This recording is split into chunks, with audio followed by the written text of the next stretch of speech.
Spider-Man is one of the most popular, if not the most popular superhero in the world. Research by Service Game showed that he is the most searched superhero in as many as 57 countries around the world, while second and third place Wonder Woman and Batman are only in 15th and 11th, respectively. The Spider-Man movie No Way Home achieved the highest box office score of all superhero movies. He was only overtaken by the last two Avengers installments, and strangely enough the two in which the Spider-Man guest starred. In today's episode, I invite you to a compilation of 10 amazing trivia about Spider-Man. Number 10. Spider-Man first appeared in Amazing Fantasy Comics in 1962. It was the 15th and final issue of the series, which the publisher decided to withdraw because the results were not satisfactory. With nothing to lose, he allowed Stan Lee, albeit still reluctantly, to introduce a new hero in the last issue. New not only in name, but also because for the first time, he was a teenager in addition with the usual problems of any human being. Sales proved so great that it was quickly decided to create a separate series under the title Amazing Spider-Man. Number 9.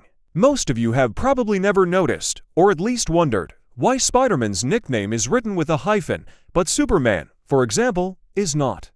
It's all because of the second most popular superhero from the rival universe. Creator Stan Lee was afraid that readers would simply confuse the names of both heroes, so in order to distinguish Spider-Man from the Man in the Cape, he decided to insert a hyphen in his name. Number 8. In the original, Spider-Man's superhuman abilities did not include creating a spider web at all. Stan Lee decided instead that Peter Parker would invent the liquid web himself and construct special mechanical launchers for it, which he would wear on his wrists and which he would have to refill. The creator intended this to emphasize the teenager's genius while leaving him more human. Natural biological nets firing directly from the wrists did not appear until the 2000 full-length film. Number 7. The iconic phrase "with great power comes great responsibility," which is uttered by Uncle Ben in the film, was not uttered by any character in the original comic book. The text was only part of the narrator's final commentary intended to emphasize the story's message. And so the slender, silent figure slowly disappears into the falling darkness, finally aware that in this world with great power must also come great responsibility. Only later in the film adaptation, among others, were these words attributed to Peter Parker's uncle. It is said that they were inspired by one of the verses of St. Luke's Gospel. Luke, or more precisely, to whom much has been given, from him much will be required. Number 6. The inspiration for the creation of the Spider-Man was not to be a spider at all, but an ordinary fly. More specifically, a fly walking on the wall in the house of Stan Lee, who thought it would be a pretty good idea to introduce a character that just walked on the walls.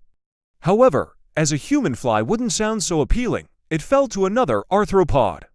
A more obscure, mysterious, and more awe-inspiring spider. Number 5. Initially, Spider-Man was also supposed to look very different.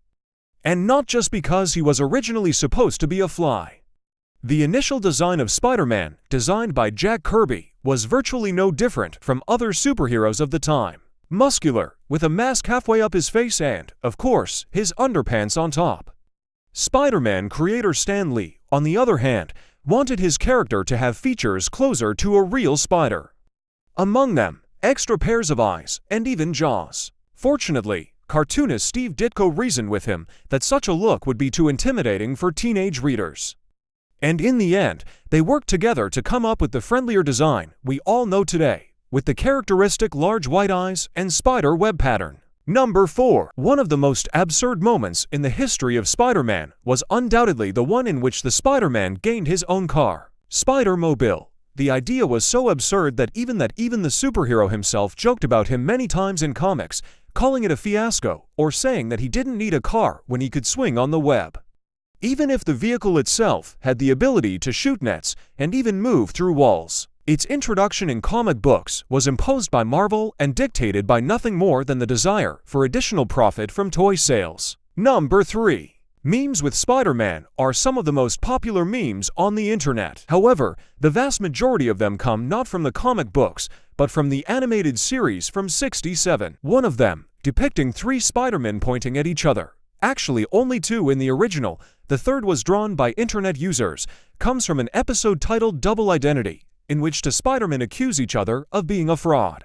The image on the internet is used, among other things, to make fun of people who criticize others when they themselves behave similarly. The meme has gained such popularity that it was decided to recreate it all the way up to the creators of Spider-Man themselves. In the 2021 film, Spider-Man: No Way Home, the three pundits recreate the meme by pointing at each other during a scene in the lab. Number 2. W następstwie widarza z 11 września 2001 roku. Sony wycofało jeden z plakata premiuchich nadchodzący film z 2000 roku. A konkretnie ten z zbliżeniem maski Spidermana, w której saczukach odbijała z blikniaczywi, plakati, które prezentowały długiz, sun cenami prezentmi automi kolekcjonerski. On eBay, the original printed poster can be purchased for as much as $300. However, the scene in which Spider-Man catches the robbers fleeing by helicopter like a fly in a net spread out between the towers has been removed from the film itself. Still, in one of the shots, they can be seen in the distance, as well as how they are reflected in his eyes. Number 1. Spider-Man's costume in the first part of the film was one of the most problematic elements of the production. The costume was a one-piece, which meant that the actor needed the help of the entire crew both in taking it off and putting it on. Each break for a toilet or a drink of water took as long as 30 minutes. Secondly, the lenses in the mask evaporated, making it difficult for the actor to orient himself on set. Initially, the costume was zippered, but these broke so often that at one point it was decided to stitch the costume directly on the actor, which further increased the preparation time. According to the actor, playing with the costume took up to half the time spent on set. See you in the next videos on the channel.